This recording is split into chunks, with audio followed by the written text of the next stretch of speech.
최근 경찰이 성남의 한 조직폭력배가 천호동 성매매 집결지를 장악하고 있다라는 첩보를 입수하고 급습을 했습니다. 그랬더니 수십 명의 여성들을 감금한 채 성매매를 강요했고요. 그 수익금으로 고리대부업을 해왔다는 소식. 이 뉴스 많이들 놀라셨죠. 강제 성매매로 번 돈이 지난 5년간 100억 원이 넘는다고 하는데요. 이 피해 여성들은 하루에 손님 5명을 채우지 못하면 계약 일수가 늘어났고 몸이 아프다고 하면 주사이모란 사람까지 등장시켜서 항생제, 진통제 맞아가면서 일을 시켰다고 합니다. 참 2014년 서울 한복판에서 벌어진 일이라고는 믿기 어려운데요. 지금부터 만날 분은 이번 사건이 결코 놀랄 일이 아니라고 말을 합니다. 무슨 얘기일까요? 직접 들어보죠. 성매매 문제 해결을 위한 전국연대의 정미래 대표 연결이 되어 있습니다. 정 대표님 안녕하세요. 네, 안녕하세요. 저는 이 뉴스 듣고 이게 우리나라 얘기가 맞나 하고 다시 읽어봤거든요. 우리나라 얘기가 맞습니다. 실제로 오래전부터 있어 왔고 여전히 해결되지 않는 상태에서 이번 사건은 여러 많은 사건들 중에 하나로 지금 드러났고요. 여성들의 피해 상황이 여전하다라고 하는 것에 대해서 정말 안타깝고 분노를 갖고 있는 그런 상황이죠. 그럼 이런 곳들이 이번 천호동의 조폭형 성매매 같은 업소들이 네. 전국에 많이 있다는 얘기예요? 실제로 우리나라에도 여전히 그 성매매 업소 집결지라고 보통 표현하고 있는 예? 이런 곳들이 전국적으로 굉장히 많이 있습니다. 경찰이나 정부 당국에서 그 파악한 숫자도 40개가 넘는데 저희들이 봤을 때도 굉장히 그 많은 지역에서 여전히 성매매 업소 집결지들이 존재하고 있기 때문에 예. 많은 곳에 있다고 볼 수 있죠. 그렇군요. 그런 집결지들이 남아있고 이번 사건은 그 집결지 안에서 이 성매매 여성들을 대상으로 한 어떤 불법행위가 굉장히 심하게 이루어졌기 때문에 더 우리가 네. 놀란 건데 이번 케이스를 가지고 좀 들여다보죠, 정 대표님. 네네. 먼저 3천여 명의 여성들이 감금된 채 성매매를 했다. 네. 이 여성들이 인신매매를 당해서 간 건 아닐 테고 처음에 어떤 식으로 발을 디디게 된 걸까요? 여러 경우들이 있겠죠. 이제 그 안에 이제 구체적으로 들어가면은 우리가 흔히 알고 있는 인신매매형으로 들어오신 분들도 있겠고 대부분은 빚이라든지 돈을 벌기 위해서라든지 이런 것들인데 그 원인들도 또 이미 다른 곳에서 어떤 약간의 돈이 필요하거나 빚이 있는 상태에서 집결지로 넘겨지고 또 집결지에서 좀 약간 상품성이 떨어진다거나 몸이 아프거나 그럼 또 다른 데로 옮기고 그런 유형이라고 볼 수 있죠. 그렇군. 아니 근데 돈을 벌기 위해서 들어갔으면 그렇죠. 돈을 벌어서 네. 빚 갚고 나오면 되는 거 아닌가요? 왜 못 나오는가? 저는 이게 궁금해서요. 예. 그러니까 빚이 없는 상태라 하더라도 조금씩 있다 하더라도 업소에 들어가면 그 업소에서 원하는 여러 가지 형태가 있겠죠. 이제 홀복을 구입해야 된다거나 홀복. 또 지각이나 결근을 하게 되면 이것도 본인이 돈을 다 메꿔서 살아야 되기 때문에 그다음에 우리가 하루하루 생활하려면 생활비가 필요하잖아요. 예. 근데 그 돈이 없기 때문에 그거를 이제 미리 가불 형태로 돈을 받게 되거든요. 가불. 이거를 이제 업소 안에서는 마이킹이라고 해갖고 이제 선불을 빚으로 이제 깔아놓는 거죠. 예. 네. 그러다 보니까 이 빚을 갚아줘야 되는데 이거를 하루하루 영업을 통해서 갚아줘야 되는데 그 영업이 잘 안 되는 경우들도 있고 몸이 아파서 못하는 경우들도 있을 수 있지 않습니까? 그렇죠. 그러다 보면 이게 이제 빚이 쌓여 나가게 되는 거고 그리고 그다음에 빚이 일정 정도 또 쌓이게 되면 또 그 빚을 업주한테 갚아줘야 되니까 주변에 이제 수많이 존재하고 있는 고리사채 업체들 있지 않습니까? 예. 또 일수 돈을 빌리게 되고 이 일수의 빚들을 또 갚지 못하게 되면은 또 그 빚이 쌓여가게 되는 계속 눈덩이처럼 불어나는 반복되는 거군요. 거죠. 예. 우리가 빌리듯이 어디 은행 가서 3%짜리 이자를 빌리는 게 아니니까. 네. 또 설령 거기서 이제 어떻게든지 갚고 나오리라 하고서 실제로 보면은 이제 자기는 다 갚았다고 생각을 하고 예. 다른 데로 이동을 하거나 나오기도 합니다.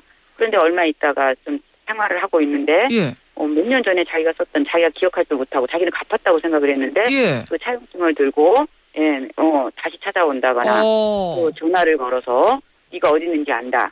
너 이 빚 갚아라. 그러니까 생각지도 못했던 지난번 3년 전에 홀복 10벌 살려고 나한테 100만 원 빌려갔지. 이거 네. 다시 갚아라라고 또 전화가 오는 네. 거예요.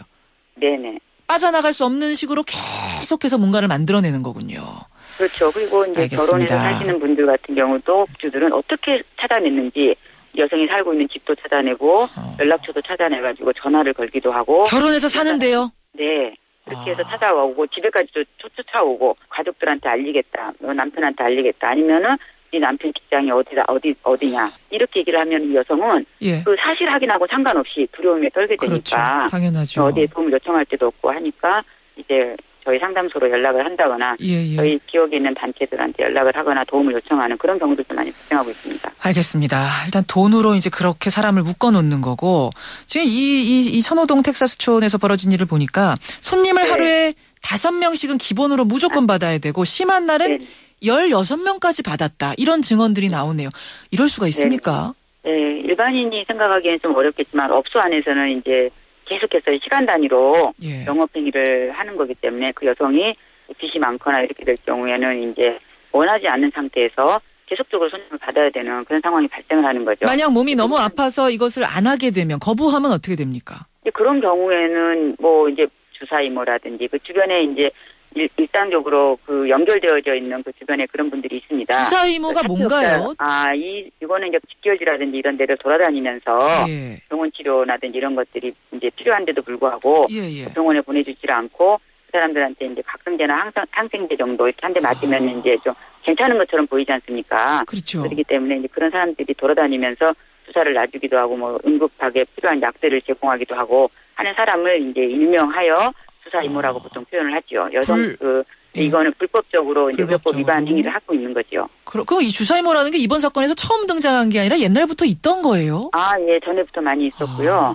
예, 그 직결지에서는 이미 다 알고 있는 내용들입니다. 그렇군요. 그래서 강제적으로 몸 아파도 일을 하게끔 만드는, 그래서 돈을 갚게 만드는, 쉽게 말하면 돈을 벌게 만드는. 그러니까 5년간 100억 원 벌었고 뭐 한 업주가 외제차를 12대를 몰았을 정도로 이렇게 부를 축적했다고 하는데, 아니 이 정도로 착취를 당하고 본인이 생각해도 상식적으로 말이 안 되는 이자를 갚고 있다라고 생각이 되면 경찰에 신고하면 안 되나요? 이제 상식적인 것이 통용이 됐으면 이미 그 성매매업소 직결지가 사라졌겠죠.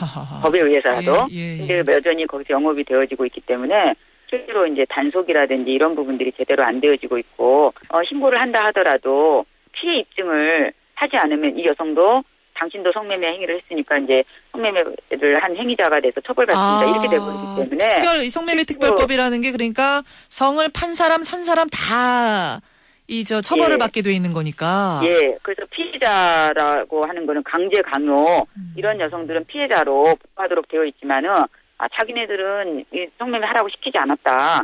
저 여성이 자기가 돈 벌려고 자발적으로 했다.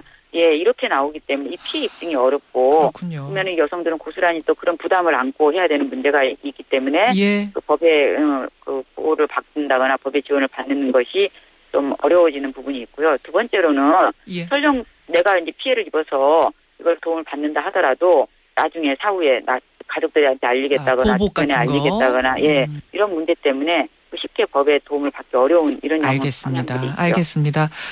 올해로 성매매 특별법 시행된 지 10년 뭐 대책이랄까요? 해결책, 근절책 생각해 보셨을 거예요. 핵심적인 것 하나만 꼽으라면 어떤 거 꼽으시겠어요? 예, 작년에 저희가 이제 이것과 관련해서 이제 좀 새롭게 법을 개정하려고 법 개정안을 내놓고 그랬는데요. 저희가 가장 크게 보는 것은 실제로 그 여성들에 대한 처벌이 되어지면은 여성들이 이 법에 대한 접근이 어려워지거든요.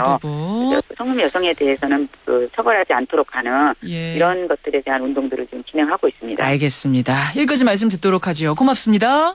네. 성매매 문제 해결을 위한 전국연대 정미래 대표였습니다.